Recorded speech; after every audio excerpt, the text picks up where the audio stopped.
What is this fame? It is the devil's game. You run to succeed, and then you let the vultures feed. Fame और success के पीछे भागने का दर्द जो कभी जिया खान ने जूम से शेयर किया था। Along that lonely road you lose yourself, yet like mountains you build up your wealth. Your talent is a gift to all, but for you it's a curse and your downfall.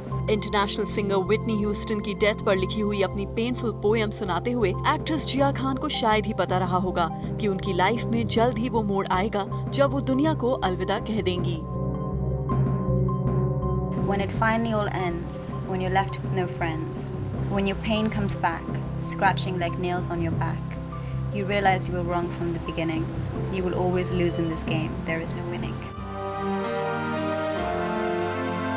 जून 3 की midnight आई जिया खान की death की खबर से जहां पूरी industry shocked है, वहीं police के सामने जिया खान की डेथ का रीजन तलाश करने का चैलेंज है। इसी सिलसिले में पुलिस ने आदित्य पंचोली के बेटे सूरज को पूछताछ के लिए बुलाया। रिपोर्टेडली सूरज पंचोली जिया खान के क्लोज फ्रेंड्स में से एक हैं। पुलिस किसी नतीजे पर पहुंचने से पहले जिया की सभी मिलने जुलने वालों से पूछताछ कर रही है और शायद इसी वजह से जुहू पुलिस स्टेशन में आदित्य पंचोली और उनके बेटे सूरज को हाजिर होना पड़ा।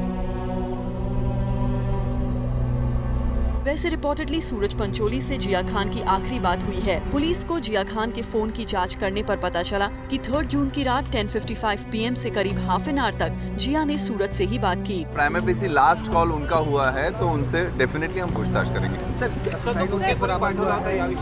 अभी तक नहीं।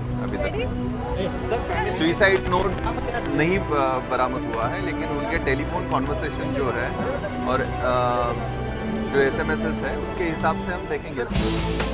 लेकिन रिपोर्टेडली अब न सिर्फ सूरज को जुहू पुलिस स्टेशन बुलाकर उनका स्टेटमेंट दर्ज कर लिया है, बल्कि सूरज से हुई बातचीत और जिया के फोन रिकॉर्ड्स और SMSs के बेसिस पर सूरज पर शक का दायरा बढ़ता जा रहा है। बताया जा रहा है कि 3 जून को शाम से ही सूरज और जिया के बीच कई बार फोन पर बात हुई और टेक्स्ट SMSs भी किए गए। इस बातचीत में जिया और सूरज के अलावा एक और लेडी का नाम आ रहा है। रिपोर्टेडली उस लड़की की वजह से सूरज और जिया के बीच काफी झगड़ा हुआ। तो क्या उस लड़की की वजह से जिया को लगा कि उन्हें चीट किया जा रहा है और बाद में इमोशनली हार मानने के बाद जिया ने सुसाइड का फैसला कर लिया। जहां पुलिस जिया की डेथ के रीजंस की तलाश में जुटी है, वहीं कई बॉलीवुड सेलेब्स का मानना है कि जिया के पास पिछले कई दिनों से कोई काम नहीं था और जिया पिछले कई दिनों से डिप्रेशन की तरफ बढ़ती जा रही थी। कई सीनियर एक्टर्स ने जिया के साथ हुई ट्रेजेडी के बहाने इंडस्ट्री में टैलेंट्स के साथ होने वाले रवैये पर सवाल उठाया है। ये जो हमारी लाइन है, इसका ताल्लुक सिर्फ टैलेंट से नहीं है, इसका ताल्लुक मैनिपुलेशन से है, इसका ताल्लुक लोगों को खुश करने से है,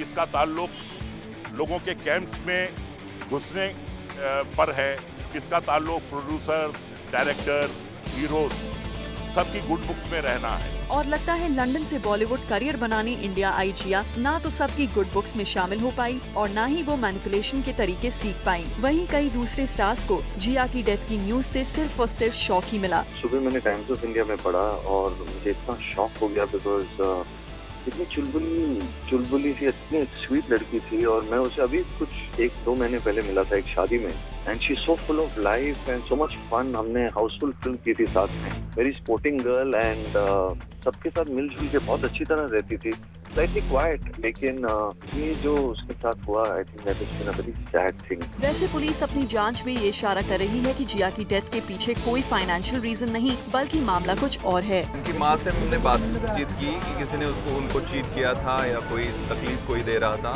तो उसके बारे में उन्होंने प्राइमरी बेसिस हमें बताया कि कोई फिनेंशियल चीटिंग उनका नहीं हुआ था, लेकिन जो भी इमोशनल टर्बुलेंस में वो जा रही थी उसके बारे में हम उनके बॉयफ्रेंड और जो भी कॉन्वर्सेशन जिनके साथ हुए हैं उसके बारे में पूरी तहकीकात होगी। अब 3 जून की रात आखिर क्या हुआ? जिया को किस इमोशनल थॉट ने इतना बेचैन कर दिया कि उन्होंने अपनी लाइफ खत्म कर ली? और अगर ये सुसाइड है तो क्या इसका रीजन करियर में मिला फेलियर है या फिर कुछ और? वेल, अब इन सवालों का जवाब जल्द पुलिस की इन्वेस्टिगेशन पूरी होने पर ही मिल पाएगा। For Elika Srivastava, Zoom, Mumbai.